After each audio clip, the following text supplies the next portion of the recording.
قرئ القرآن فاستمعوا له وانصتوا لعلكم ترحمون۔ اچھا جی، اس کا ترجمہ یہ ہے، اور جب قرآن پڑھا جائے بغور سنو اور خاموش رہو تاکہ تم پر رحم کیا جائے۔ نبی پاک علیہ السلام کے صحابی عبداللہ بن مسعود، ایک عبداللہ بن عباس، دو عبداللہ بن مغفل، تین تابعین کرام میں سے امام زہری، قتادہ، سعید بن جبیر، اکرمہ، سعید بن مسیب، عطا، تابعین کی ایک پوری جماعت، اور جو تین صحابہ کی میں نے ذکر کیا، یہ سب حضرات مقدس فرماتے ہیں کہ اس کا شان نزول فرضی نماز ہے۔ یعنی یہ جو حکم ہے کہ جب قرآن پڑھا جائے اور بغور سنو اور خاموش رہو، کہتے ہیں اس کا شان نزول فرضی نماز ہے۔ اب بعض لوگ جو امام کے پیچھے قرات کے قائل ہیں، وہ کہتے ہیں کہ صحابہ کرام نماز میں باتیں کیا کرتے ہیں، تو انہیں باتوں کرنے سے منع کیا۔ یہ بات سے نشین فرمائے، انہیں کہو کہ نماز میں باتیں کرنا وہ شان نزول سندن ضعیف ہے، لیکن بس بل نظر ہم مان لیتے ہیں۔ ہم کہتے ہیں نماز میں کلام بھی بنا، قرات بھی، ہم دونوں کو مانتے ہیں، ہم اس کو بھی مانتے ہیں، اس کو بھی مانتے ہیں کہ جو صحابہ کہتے ہیں کہ اس کا شان نزول فرضی نماز ہے، یعنی نماز میں جب قرآن پڑھا جائے تو سننے والوں کے لیے ضروری ہے کہ وہ سنیں اور خاموش رہیں۔ ہم کہتے ہیں نماز میں قرات بھی منع اور کلام بھی، ہم دونوں روایات کو مانتے ہیں، تم دونوں کے منکر۔ بات سمجھیں؟ اچھا، پھر اس کے شان نزول کثیر تعداد میں، یقیناً جیسے آپ نے رسول شاشی پڑھی ہے، فقیر نے بھی پڑھی ہے، نور الانوار آپ نے بھی پڑھی ہے یا پڑھتے ہوں گے یا پڑھیں گے، فقیر نے بھی نور الانوار شریف پڑھی ہے، تو اس میں ایک خاص حکم ہوتا ہے، ایک عام حکم ہوتا ہے۔ یہ جو عام حکم ہوتا ہے یہ اپنے جملہ افراد کو شامل کرتا ہے۔ یہ قرآن مجید کا جو حکم ہے، وَإِذَا قُرِئَ الْقُرْآنُ، اگر اسے عموم پر رکھے تو یہ حکم عام ہے، تو اس عام حکم سے اب قرآن کے عام حکم کو خبر واحد صحیح سے بھی اس کی تخصیص کرنا منع ہے۔ اس کی تخصیص خبر واحد صحیح کیسی اعلیٰ درجے کی ہو، اس کی مخصص نہیں ہو سکتی۔ تو ہمارے پاس یہ قرآن کی دلیل ہے کہ جب قرآن پڑھا جائے بغور سنو اور خاموش رہو تاکہ تم پر رحم کیا۔ اب اس کی شان نزول تو بہت ہے، اگر ہم اس کے صرف ترجمے پر ہی ڈٹ جائیں، شان نزول بیان نہ کریں تو ہمارا مسئلہ پھر بھی ثابت ہے۔ اگر ہم ان کا نماز میں کلام کرنے والا وہ موقع مان لیں تو ہمارا مسئلہ پھر بھی ثابت ہو جاتا ہے، لیکن اس پر مستضاد سی ہے اللہ کے فضل و کرم سے کہ اس کی ایسی صحیح اور حسن سندوں کے ساتھ شان نزول موجود ہے کہ جن کے بارے میں مقتدی کے بارے میں یہ ذکر ہے کہ یہ آیت مقتدی کے بارے میں نازل کی ہے۔ یہ میرے پاس ہے توضیح الکلام فی وجوب القراءۃ خلف الامام، وہابیوں کا، غیر مقلدین کا، موجودہ دور کا بہت بڑا ان کا محقق ہے، ارشاد النصری فیصل آباد کا ہے۔ اس نے پوری یہ کتاب ہی اس مضمون پر لکھی ہے کہ امام کے پیچھے قرات کرنا چاہیے۔ لیکن دیکھیں امام اعظم ابو حنیفہ رضی اللہ تعالی عنہ، آپ کی یہ کرامت ہے کہ حضرت عبداللہ بن مسعود ابن عباس رضی اللہ تعالیٰ عنہ سے یہ 524 اس کا صفحہ میرے پاس ہے، یہ بڑا قیمتی حوالہ ہے، آپ اسے نوٹ فرمائیں۔ 524 صفحہ اچھا اس کا ویزا قرآن کا شان نزول بیان کرتے ہوئے کہتے ہیں دوسرا اثر ان الفاظ سے مبنی ہے جو بواسطہ سعید بن جبیر کے نام سے المؤمن فی ساعۃ من الاجتماع الیہ الا فی صلاۃ مفروضۃ او مکتوبۃ او یوم جمعۃ او یوم فطر او یوم الاضحیٰ یعنی وَإِذَا قُرِئَ الْقُرْآنُ فَاسْتَمِعُوا لَهُ وَأَنصِتُوا کہ عبداللہ بن عباس صحابی رسول کا یہ اثر بیان کرتے ہیں کہ یعنی یہ آیت اذا قرئ القرآن جب قرآن پڑھا جائے اس کے پیش نظر عبداللہ بن عباس نے فرمایا مومن پر کوئی پابندی نہیں، اسے گنجائش ہے کہ سنے یا نہ سنے مگر مفروضہ نماز یعنی فرضی نماز جمعہ عید الفطر عید الاضحیٰ کے موقع پر اس کی کوئی گنجائش نہیں کہ نہ سنے۔ سمجھا کی بات کہ عبداللہ بن عباس فرماتے ہیں کہ نماز میں مومن کے لیے کوئی گنجائش نہیں کہ وہ قرآن نہ سنے، آگے پیچھے سنے اگرچہ نہ سنے، لیکن نماز میں عبداللہ بن عباس فرماتے ہیں مومن کے لیے یہ گنجائش ہی نہیں ہے کہ وہ قرآن مجید نہ سنے۔ اس اثر کے بارے میں ارشاد اللہ مسیح کہتا ہے سندن کہتے ہیں البتہ دوسرا اثر سند حسن ہے، اس اثر کو وہ حسن کہتے ہیں، یہ درجہ حسن کی روایت ہے شان نزول کے اعتبار سے کہ جس میں عبداللہ بن عباس صحابی نے فرمایا کہ مومن کو نماز میں قرآن نہ سننے کی کوئی گنجائش یعنی وہ اس پر عمل کرے گا فَاسْتَمِعُوا لَهُ وَأَنصِتُوا بغور سنو اور خاموش رہو، یہ معنی ہے عبداللہ بن عباس کے فرمان۔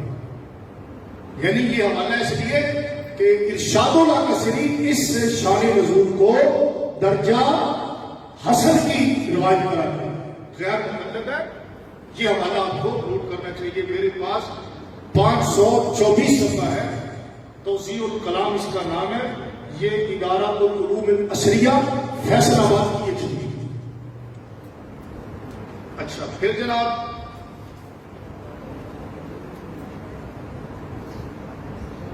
اس کے صفحہ نمبر 523 پر وہ دوسرا اثر لکھتا ہے، کہتا ہے کہ عبداللہ بن مسعود نے فرمایا قرات خلف الامام کے بارے میں کہ قرات سننے کے لیے خاموش رہو جیسا کہ حکم دیا گیا ہے، کیونکہ قرات میں شغل ہے، امام کا پڑھنا ہی تمہیں کافی ہے، یہ اثر سندن صحیح ہے۔ یعنی غیر مقلد وہابی جو ہے وہ کہتا ہے کہ یہ اثر صحیح ہے۔ اور پھر اس کے صفحہ نمبر 522 پر وہ کہتا ہے کہ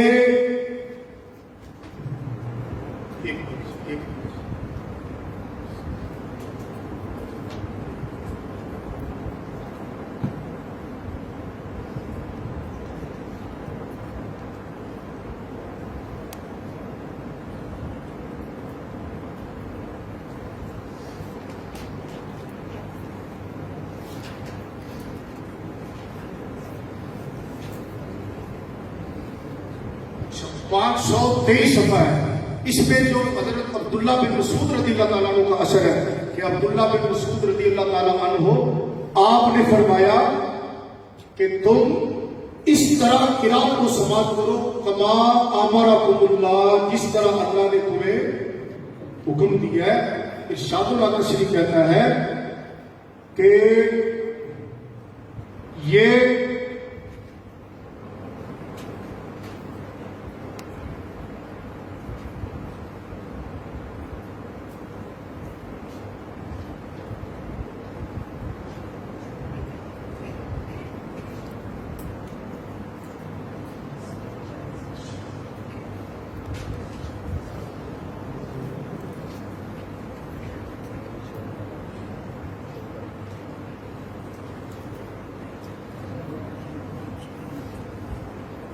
اچھا حضرت عبداللہ بن مسعود رضی اللہ تعالیٰ عنہ کا اثر قال عبداللہ فی القرات خلف الامام انصت للقرآن کما امرت پھر قرات مشہور سیکفی کا ذالک امام کہتا ہے کہ یہ اثر سندن سے ہی ہے کہ عبداللہ بن مسعود رضی اللہ تعالیٰ عنہ صحابی رسول اس کا شان نزول بیان کرتے ہیں اور غیر مقلد ارشاد اللہ کا شریف اس کی سند کو صحیح مانتا ہے.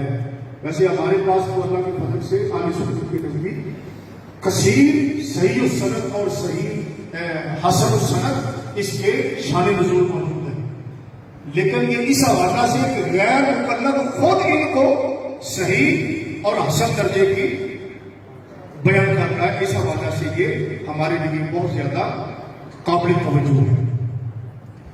وَإِذَا قُرِئَ الْقُرْآنُ فَاسْتَمِعُوا لَهُ وَأَنصِتُوا، جب قرآن پڑھا جائے تو غور سنو اور خاموش رہو تاکہ ان پر رحم کیا جائے. یہ تو گیا اس کے شان نزول کے حوالے سے. اب امام نسائی رحمۃ اللہ علیہ، ویسے امام نسائی بھی انہوں نے لے کے بیٹھ گئے. اب امام نسائی رحمۃ اللہ پھر یہاں پر وہ اذا قرئ قرآن کا معنی بیان کرتے ہیں کہ اس آیت کا معنی کیا ہے، اور امام نسائی رحمۃ اللہ علیہ اذا قرئ قرآن کا معنی حدیث نبوی سے بیان کرتے ہیں.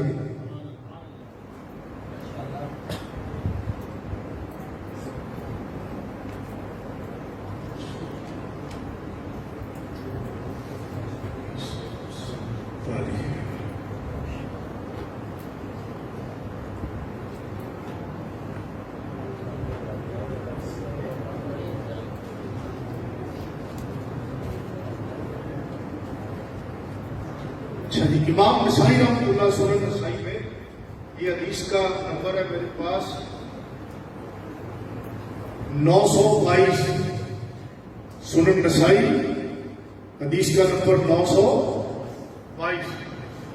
امام نسائی رحمۃ اللہ اپنی سکہ سند کے ساتھ، سند پڑھنے کی ضرورت تو نہیں ہے، نسائی شریف ہوگی آپ کے پاس، کہ پڑھ دو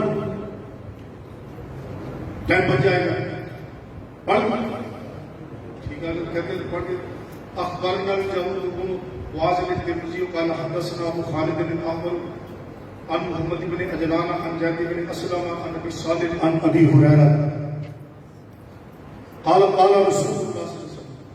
امام نسائی کی حدیث بیان کرتے ہیں، اس کے اوپر باب باندھتے ہیں تعویل قولہ عز وجل واذا قرئ القرآن فاستمعوا له وانصتوا لعلکم ترحمون، کہ اللہ عز و جل کے اس فرمان کا کیا معنی ہے کہ جب قرآن پڑھا جائے تو غور سنو اور خاموش رہو.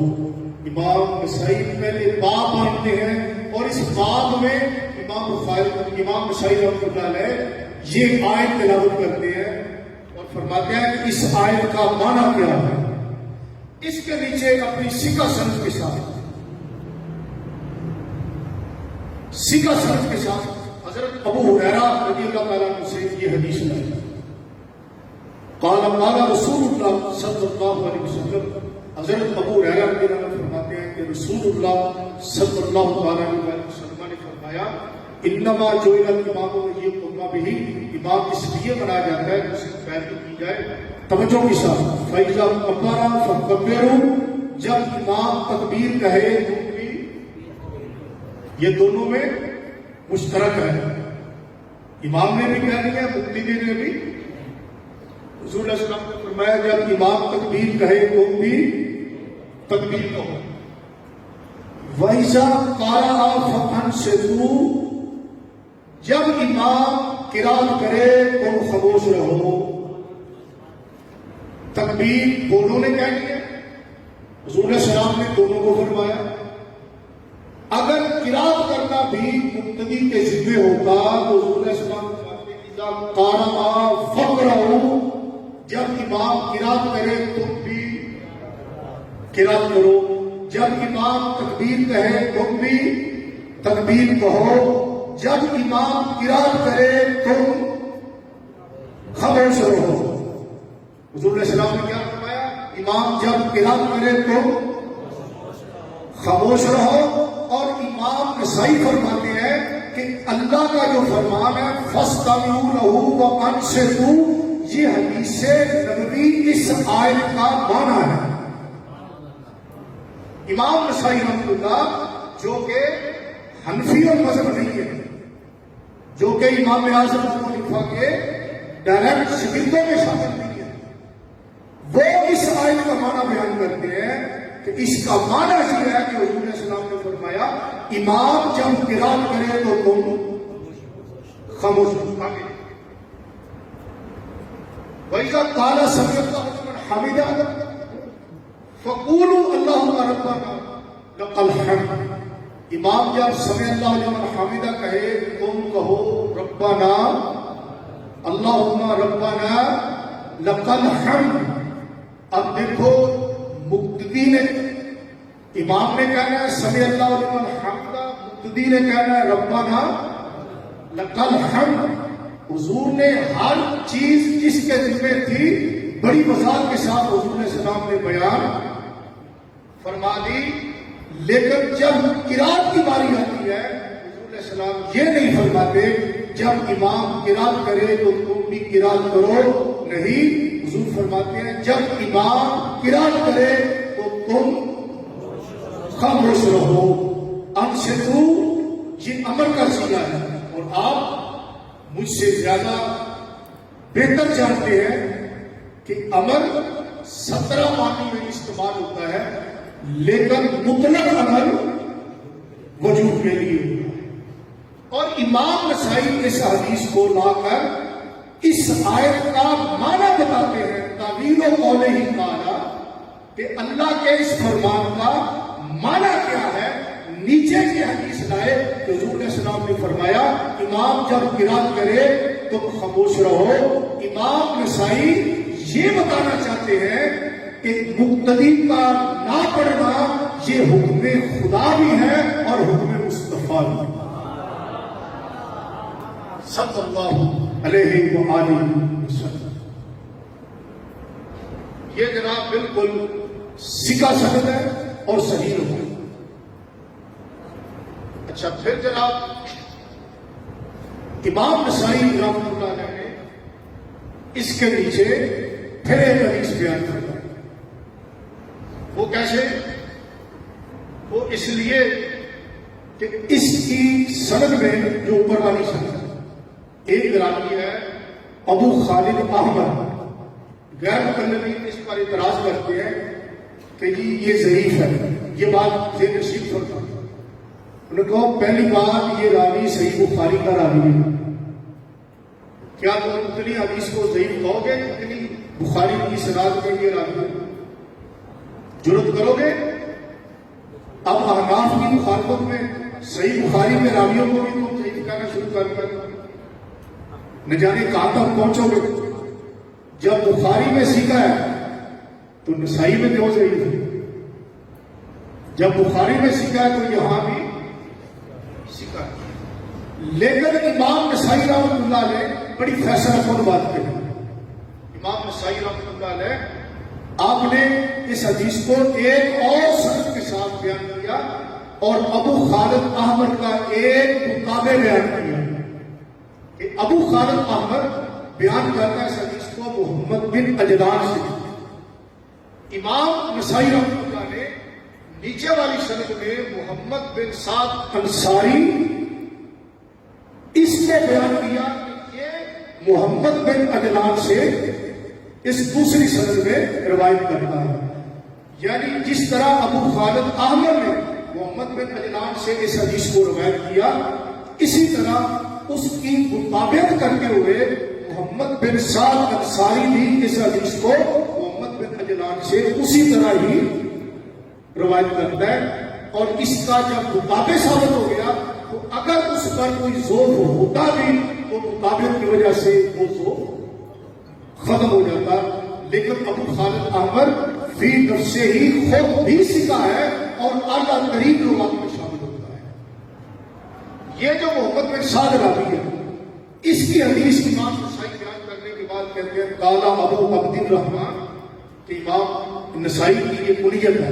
امام ابو عبد الرحمن نسائی نے فرمایا کان المخرمی یقول هو ثقۃ، یعنی محمد بن سعد انصاری امام نسائی فرماتے ہیں کہ میرے استاد محدث جو امام مخرمی ہیں وہ فرماتے تھے کہ یہ راوی محمد بن سعد یہ سکا راوی ہے، کہ امام نسائی اس کو بطور مطابق کے پیش کرتے ہیں اور ساتھ اس کا سکا ہونا بھی بیان کرتے ہیں۔ اس حدیث میں بھی نبی پاک علیہ السلام نے یہ فرمایا، قال رسول اللہ صلی اللہ علیہ وسلم انما الامام ليتم به فاذا كبر فكبر واذا قرأ فانصت، جب امام تکبیر کہے تم بھی تکبیر کہو، جب امام قرات کرے تو تم بھی قرات کرو۔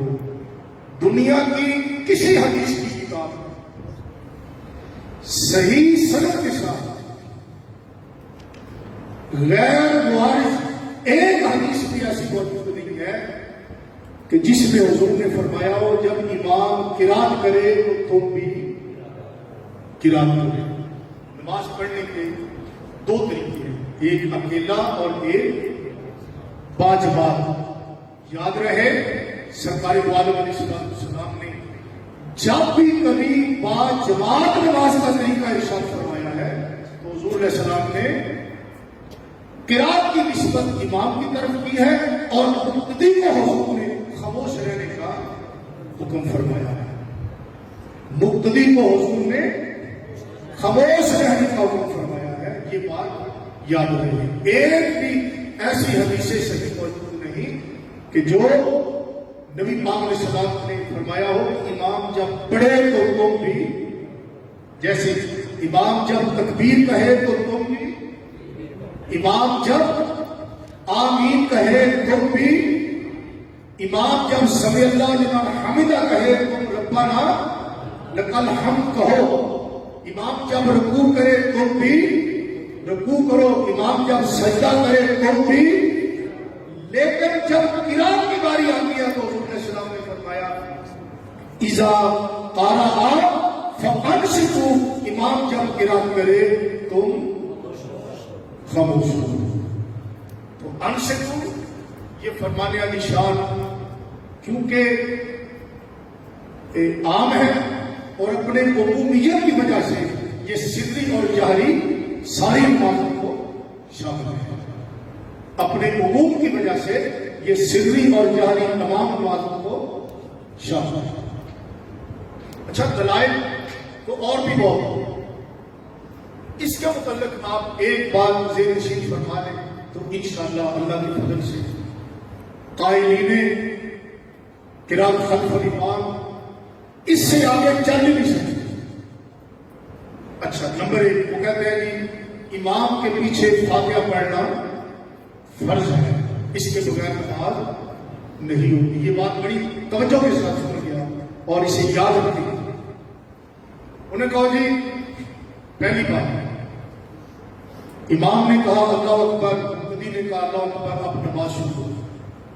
اب نماز ہے جہری، فجر یا مغرب کی یا عشاء کی، امام نے سورۃ فاتحہ شروع کر دی۔ اب آپ کہتے ہیں کہ مقتدی بھی امام کے پیچھے فاتحہ پڑھنا فرض ہے اس کے سے کہو جی اب ہمیں بتاؤ کہ مقتدی کے لیے محلِ قرات کیا ہے، مقتدی کب پڑھے گا؟ نمبر ایک کیا امام کے ساتھ ساتھ پڑھے گا؟ امام نے کہا الحمدللہ رب العالمین، مقتدی بھی ساتھ پڑھ رہا ہے، وہ بھی کہہ رہا ہے الحمدللہ رب العالمین، امام کے ساتھ ساتھ پڑھے گا؟ یہ صحیح ہے قرآن کے خلاف ہے۔ وَإِذَا قُرِئَ الْقُرْآنُ فَاسْتَمِعُوا، جب قرآن پڑھا جائے تو غور سنو۔ اب جو امام کے ساتھ ساتھ پڑھ رہا ہے یہ تو صحیح ہے قرآن کی آیت کے خلاف ہے۔ اب دوسرا بات، کیا امام جب سجدہ کرے گا تو مقتدی اس وقت پڑھے گا الحمدللہ رب العالمین؟ مقتدی جلدی سے پڑھے گا الحمدللہ رب العالمین، ایسے پڑھے گا؟ اگر امام کے سجدوں میں مقتدی پڑھے گا تو ہمیں مہربانی کر کے ایک حدیث مرفوع صحیح دکھا دیں، نبی پاک علیہ السلام نے فرمایا ہو کہ امام کے لیے سجدہ کرنا ضروری ہے تاکہ مقتدی اس میں قرات کرے۔ مان. جب ساری فاتحہ پڑھ لے گا تو امام سجدہ کرے گا اور مقتدی اس میں فاتحہ پڑھ لیں گے. جی انہیں کہو مہربانی فرما کر مکمل فاتحہ کے بعد اتنی دیر امام کا سجدہ کرنا حدیث مرفوع سے ہمیں دکھا دے. نبی پاک علیہ السلام نے فرمایا ہو کہ مقتدی کے ذمے یہ بات بھی ہے کہ وہ فاتحہ پڑھنے کے بعد اتنا لمبا سجدہ کرے جس میں مقتدی فاتحہ پڑھ لے. ایک حدیث صحیح ہمیں دکھا. آپ میری فالو کر رہے ہیں نا؟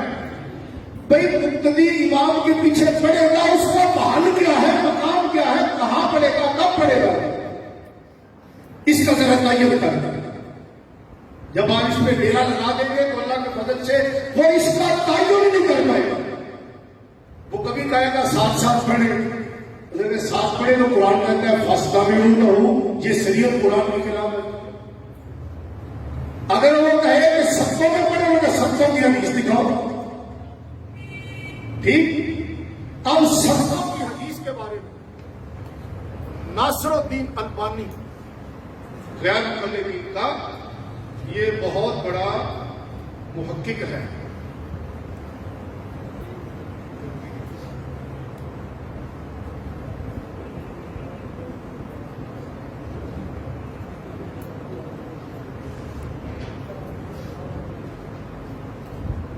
شاید صفحہ نمبر 283 ہے اس کا میرے پاس.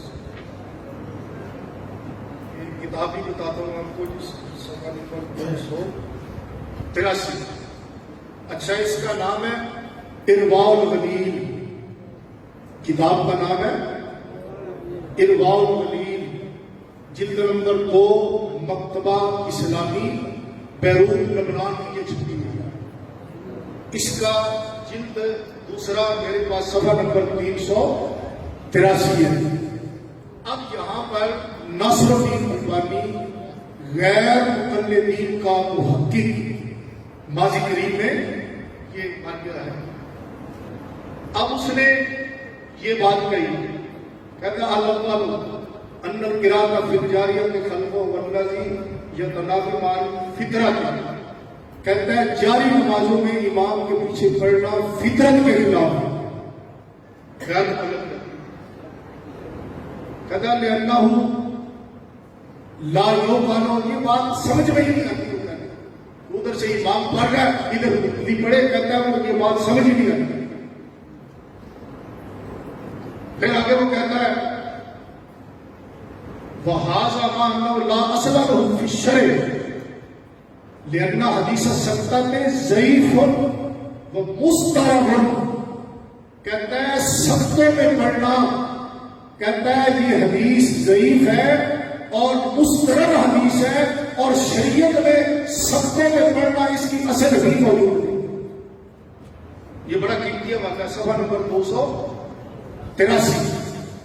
البانی ناصر الدین غیر مقلد ارواء الغلیل اس کی. وہ کہتا ہے کہ سبتوں میں پڑھنا، کہتا ہے شریعت میں اس کی اصل ہی نہیں ہے، اور جو سبتوں میں پڑھنے کی حدیث قائلین پیش کرتے ہیں البانی غیر مقلد سینہ تان کے کہتا ہے یہ ضعیف ہے اور مسترب ہے. اور آپ جانتے ہیں کہ اضطراب موجب ظہور ہوتا ہے. اضطراب کا مطلب ہے کہ راوی نے سند کو، متن کو کبھی ایک طریقے سے بیان کیا، کبھی اس کے مخالف طریقے سے بیان کیا، کبھی اس میں کمی کر دی، کبھی اس میں زیادتی کر دی. اس بات کی دلیل ہے کہ یہ حدیث کو صحیح محفوظ نہیں کر سکا جس کو اضطراب کہتے ہیں. تو البانی کہتا ہے کہ سبتات میں پڑھنا، امام کے پیچھے فاتحہ سبتوں میں پڑھنا، کہتا ہے لا اثر لہ فی الشرع. کہتا ہے شریعت میں اس کی اثر نہیں ہے. انہیں کہو میرے بھائی پہلے اس کا محل کا تعین کرے کہ محل قراءت کیا ہے، مقتدی امام کے پیچھے قراءت کرے گا کب. پہلے یہ تعین کرو پھر آگے دیکھو. اگر کہے ساتھ ساتھ پڑھے گا تو کہو یہ قرآن کے خلاف ہے. فاستبقوا قرآن کا حکم ہے.